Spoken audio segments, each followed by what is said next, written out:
ശബരിമലയിലെ സ്വർണ്ണക്കൊള്ളയുമായി ബന്ധപ്പെട്ട വിവാദങ്ങൾ പുതിയ തലങ്ങളിലേക്ക് വ്യാപിക്കുമ്പോൾ 2017 ക്ഷേത്രത്തിലെ കൊടിമരം മാറ്റിസ്ഥാപിച്ച നടപടിയും ഇപ്പോൾ പ്രത്യേക അന്വേഷണ സംഘത്തിന്റെ നിരീക്ഷണത്തിലായിരിക്കുകയാണ്.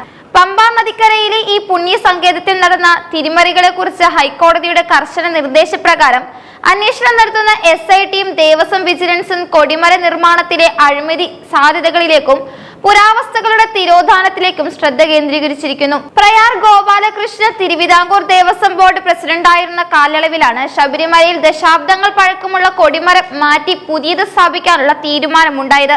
പഴയ കൊടിമരം കാലപ്പഴക്കത്താൽ ജീർണിച്ച അവസ്ഥയിലാണെന്ന വിലയിരുത്തലിനെ തുടർന്നാണ് ഈ മാറ്റം. എന്നാൽ ഈ പുനർനിർമ്മാണ പ്രക്രിയയ്ക്കിടെ അമൂല്യമായ പല വസ്തുക്കളും കാണാതായെന്നും അവ സ്വകാര്യ വ്യക്തികളുടെ കൈവശം എത്തിയെന്നുമാണ് ഇപ്പോൾ പുറത്തുവരുന്ന ഗൗരവകരമായ കണ്ടെത്തലുകൾ.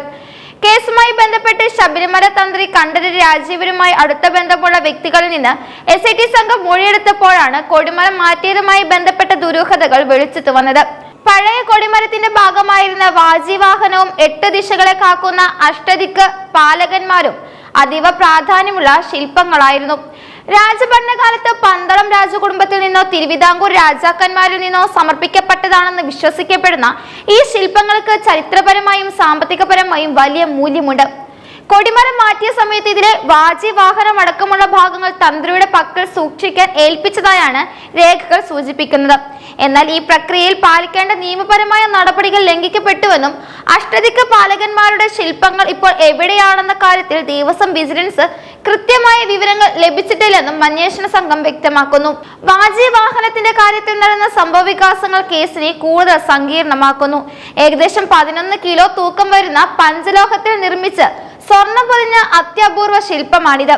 2017 ഈ മൂല്യമുള്ള ശില്പം തന്ത്രി കണ്ഠരര് രാജീവരെ തന്റെ വീട്ടിലേക്ക് കൊണ്ടുപോയതായി അന്വേഷണത്തിൽ കണ്ടെത്തി. മുൻപ് കട്ടിളപ്പാളി കേസുമായി ബന്ധപ്പെട്ട് തന്ത്രിയെ അറസ്റ്റ് ചെയ്ത സാഹചര്യത്തിൽ SIT നടത്തിയ വിശദമായ റെയ്ഡിലാണ് ഈ വാജിവാഹനം തന്ത്രിയുടെ വസതിയിൽ നിന്ന് കണ്ടെത്തിയത്. ദേവസ്വം ബോർഡിന്റെ സ്വത്തായി കണക്കാക്കേണ്ട ഇത്തരം പുരാവസ്തുക്കൾ ഒരു സ്വകാര്യ വസതിയിൽ സൂക്ഷിച്ചത് എന്തിനാണെന്ന ചോദ്യത്തിന് തൃപ്തികരമായ മറുപടി നൽകാൻ ബന്ധപ്പെട്ടവർക്ക് ഇതുവരെയും കഴിഞ്ഞിട്ടില്ല. പുരാതനമായ ഈ വിഗ്രഹങ്ങളും ശില്പങ്ങളും മോഷ്ടിക്കപ്പെട്ടതാണോ അതോ ബോധപൂർവം കടത്തിയതാണോ എന്ന കാര്യത്തിലാണ് ഇപ്പോൾ അന്വേഷണം ഊർജിതമാക്കിയിരിക്കുന്നത്. ദേവസ്വം ബോർഡിന്റെ ഭരണസമിതിയും തന്ത്രി കുടുംബവും തമ്മിലുള്ള അവിശുദ്ധമായ ഒത്തുകളികൾ ഇത്തരം നീക്കങ്ങൾക്ക് പിന്നിലുണ്ടോ എന്നും SIT സംശയിക്കുന്നു. കൊടിമരം മാറ്റിയപ്പോൾ ലഭിച്ച പഴയ സ്വർണത്തിന്റെയും ലോഹങ്ങളുടെയും കൃത്യമായ അളവ് രേഖകളിൽ പൊരുത്തപ്പെടുന്നില്ല എന്ന ആരോപണം ഉയർന്നിട്ടുണ്ട്.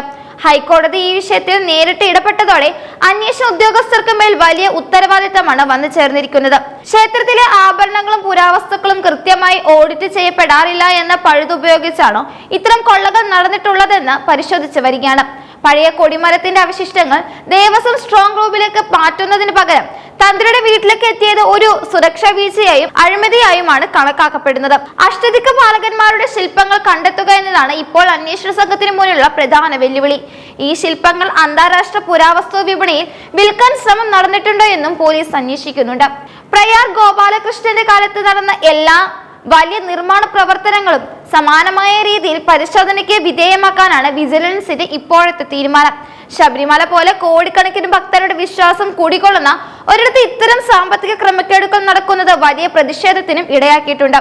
ഇതിനോടകം തന്നെ നിരവധി ദേവസ്വം ജീവനക്കാരെയും കരാറുകാരെയും ചോദ്യം ചെയ്തു കഴിഞ്ഞു. തന്ത്രിയുടെ വീട്ടിൽ നിന്ന് കണ്ടെടുത്ത വാജിവാഹനം ഇപ്പോൾ പോലീസ് കസ്റ്റഡിയിലാണെങ്കിലും സമാനമായ മറ്റ് അമൂല്യ വസ്തുക്കൾ വീണ്ടെടുക്കാൻ കൂടുതൽ റെയ്ഡുകൾ ആവശ്യമാണെന്നും SIT കരുതുന്നു. ശബരിമലയിലെ സ്വർണവുമായി ബന്ധപ്പെട്ട എല്ലാ ഇടപാടുകളും സുതാര്യമാക്കണമെന്ന് ഹൈക്കോടതി പലതവണ ആവശ്യപ്പെട്ടിട്ടുള്ളതാണ്. എന്നാൽ ഓരോ അന്വേഷണം മുന്നോട്ട് പോകുമ്പോഴും കൂടുതൽ ഞെട്ടിക്കുന്ന അഴിമതി കഥകളാണ് പുറത്തു വരുന്നത്. കൊടിമരത്തിന്റെ പുനർനിർമ്മാണത്തിനായി ഭക്തർ നൽകിയ സംഭാവനകളിലും സ്വർണത്തിലും അട്ടിമറി നടന്നിട്ടുണ്ടോ എന്ന കാര്യത്തിലും ഡിജിറ്റൽ തെളിവുകളുടെയും രേഖകളുടെയും അടിസ്ഥാനത്തിൽ പരിശോധിക്കും. വരും ദിവസങ്ങളിൽ കൂടുതൽ പ്രമുഖരെ ചോദ്യം ചെയ്യുന്നതോടെ ഈ വലിയ സ്വർണ്ണക്കൊള്ളയുടെയും പുരാവസ്തു കടത്തിന്റെയും പൂർണ്ണരൂപം വെളിവാകുമെന്നാണ് ഭക്തരും പൊതുസമൂഹവും പ്രതീക്ഷിക്കുന്നത്.